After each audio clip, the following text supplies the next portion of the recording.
Quel est le message caché de la FIFA? Le football est devenu bien plus qu'un simple sport. Tous les 4 ans, des milliards de personnes suivent la Coupe du Monde. Pendant quelques semaines, la planète entière semble vivre au même rythme. Mais, avant même le premier coup de sifflet, un autre spectacle attire notre attention. La cérémonie d'ouverture. À première vue, certains disent que ça n'est qu'un show grandiose. Des danseurs, des chanteurs, des effets spéciaux, des références à l'histoire du pays organisateur.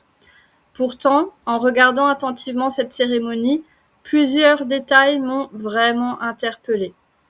Des pyramides, un immense œil vu du ciel, le serpent à plumes Quetzalcoatl, désolé pour la prononciation, des gestes en forme de triangle réalisés par certains artistes. Et je me suis posé une question, pourquoi retrouve-t-on si souvent certains symboles dans les plus grands événements mondiaux, comme dans les Jeux Olympiques, le Super Bowl, les Grammy Awards, l'Eurovision, et aujourd'hui la FIFA. Je ne pense pas qu'il s'agisse d'un simple choix artistique. Je pense qu'il est légitime d'observer ces images et de réfléchir à ce qu'elles évoquent. L'un des premiers éléments qui m'a frappé est ce geste en forme de triangle réalisé par plusieurs artistes. Lorsqu'un symbole revient régulièrement dans des spectacles internationaux, je pense qu'il mérite au moins qu'on s'y intéresse. Autre détail intéressant, la cérémonie se déroule au stade Azteca. Les références à la civilisation aztèque sont omniprésentes. Cette civilisation est connue pour son architecture, ses connaissances astronomiques, mais aussi pour ses pratiques religieuses qui comprenaient les sacrifices humains. Aujourd'hui, la cérémonie rend hommage à cet héritage culturel.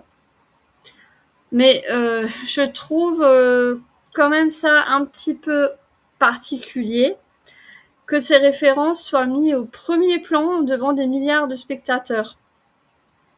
Puis apparaît Quetzalcoatl, le serpent à plumes.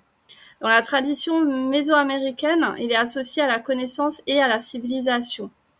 Mais en voyant cette image, je n'ai pas pu m'empêcher de penser au serpent de la Genèse. Le parallèle m'a vraiment interpellée. Puis vient la pyramide. Au sommet est placé le trophée de la Coupe du Monde. Je trouve que c'est quand même plus que pertinent que la pyramide soit une nouvelle fois au centre d'un événement mondial. Un autre élément a retenu mon attention. La chanson officielle Illuminate, interprétée notamment par Jessie Reyez et Eliana. Le titre signifie « illuminé ». Donc, évidemment, quand on observe les paroles de la chanson, eh bien, on peut vraiment se poser des questions. Alors, je vais vous dire la traduction de certaines paroles de cette chanson. Peux-tu voir nos couleurs dans le noir? Nous brillons pour toujours, on illumine. Peux-tu voir nos couleurs dans le noir? Notre esprit sur nos épaules. Ouais, ouais, ouais. Illuminé, ouais, etc. Enfin, voilà, je vais pas non plus dire tous les tous les termes. On rentre dans la salle un peu comme Hove, alors je sais pas ce que c'est, H-O-V, dans une pièce pleine de vautours. On ne va pas perdre. On rentre dans la salle un peu comme Luda. On a besoin d'espace. Tu devrais bouger. Ou je sais pas si ça veut dire tu devrais t'écarter de là. Car un peu comme une rose qui a couché avec une bombe et ça nous a donné naissance. Tu vas vite nous voir fleurir et tu vas nous regarder bientôt. J'ai l'impression que la seule limite c'est le ciel. Oh la nuit, parce que nous sommes des champions ce soir. Oh la nuit. Donc j'essaie de continuer là dans les paroles. Brille fort, n'éteins jamais cette lumière. On ne s'arrête pas. Côte à côte, je veux entendre ta voix, le premier du monde. J'ai l'impression que la seule limite, c'est le ciel. Alors ensuite, je continue. Ouais, puis elle répète beaucoup le terme illumine. Donc, on peut y voir une corrélation avec les fameuses illuminées de Bavière, où certains parlent d'Illuminati. Quoi qu'il en soit, on pense aussi à la fausse lumière. Il y a Lucifer. Hein. Donc, si vous regardez bien les paroles, C'est quand même incroyable le nombre de références et de symboles qu'on peut observer dans cette Coupe du Monde, quoi. Il y a aussi autre chose qui m'est revenu. Il y a plusieurs années, Bill Cooper expliquait dans une conférence intitulée Public Illusion Distraction de Roman Circus que les grands spectacles sportifs pouvaient jouer un rôle comparable au pain et au jeu de la Rome antique. À Rome, les empereurs organisaient d'immenses spectacles pour divertir les foules. Et pendant que le peuple regardait les arènes, les décisions importantes continuaient d'être prises. Qu'on partage ou non son analyse, cette comparaison mérite réflexion. Aujourd'hui, pendant que des milliards de personnes suivent une compétition mondiale, d'autres événements continuent de se dérouler en parallèle. Et quand on voit les événements graves qui se font en parallèle, il y a de quoi se poser des questions. Cela nous invite à réfléchir à la place du divertissement dans notre société. Une autre scène m'a également marquée lors des Jeux Olympiques de Paris 2024. Je voulais juste vous faire remarquer si vous aviez vu.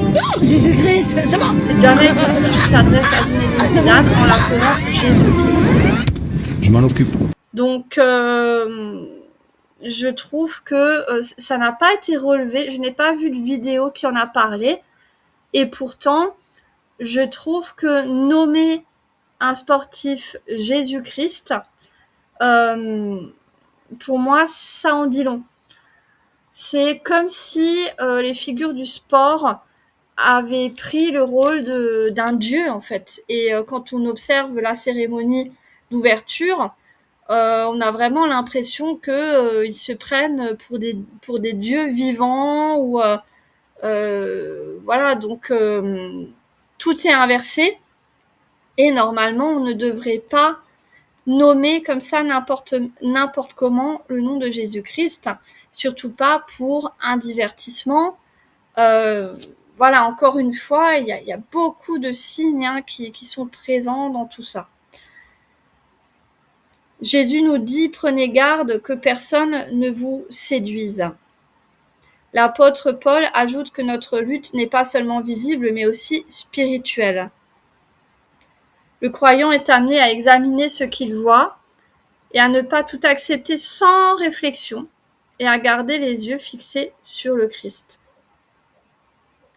Donc je vous invite à regarder ces images avec attention et à vous poser des questions, à comparer ce que vous voyez avec les enseignements de la Bible. Parce qu'au-delà des spectacles, des cérémonies et des symboles, une seule chose demeure éternelle, c'est la parole de Dieu, la miséricorde de Jésus-Christ, ce qu'il a fait pour nous laver de tout péché et nous permettre d'accéder à la vie éternelle.